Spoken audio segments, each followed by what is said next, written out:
సరైన వసతులు లేవు, బిల్డింగ్లు కూడా ఇవ్వలేకపోతున్నారు.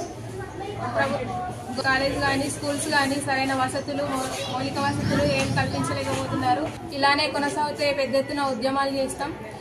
ఆర్మూర్కి ఎస్సీ గర్ల్స్ హాస్టల్ కూడా కావాలి. విద్యార్థుల విషయంలో ప్రభుత్వం ఆలోచించి స్కాలర్షిప్ రియంబర్స్మెంట్ విడుదల చేయాలని కోరుతున్నాం. కాంగ్రెస్ వచ్చి సంవత్సరం గడుస్తున్న విద్యార్థుల సమస్యలు ఇప్పటివరకు పరిష్కరించలేదు. ఏదైతే కేసీఆర్ అవలంబించిన విధానాన్ని మన రేవంత్ రెడ్డి అవలంబిస్తున్నాడో మనకు అర్థమైతా ఉన్నది. ఇప్పటి వరకు పెండింగ్ లో ఉన్న స్కాలర్షిప్లు విడుదల చేయాలి, ఉద్యోగ నోటిఫికేషన్లు ఇవ్వాలి, ఖాళీ ఉన్నటువంటి ఉద్యోగాలన్నీ భర్తీ చేస్తామని అప్పట్లో ఎన్నికల్లో హామీ ఇచ్చిన రేవంత్ రెడ్డి ఇప్పుడు ఏం చేస్తున్నాడు?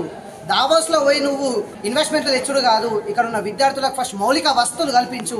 వాళ్ళు డిగ్రీలు పీజీలు చేయాలంటే వాళ్ళ పెండింగ్ లో ఉన్న స్కాలర్షిప్లు ఫీజు రియంబర్స్మెంట్ ఫస్ట్ విడుదల చేయు. ఎందుకంటే పేద విద్యార్థులు ఎవరైతే ఉన్నారో వాళ్ళు ఈ స్కాలర్షిప్లు ఫీజులు కట్టలేకపోతున్నారు.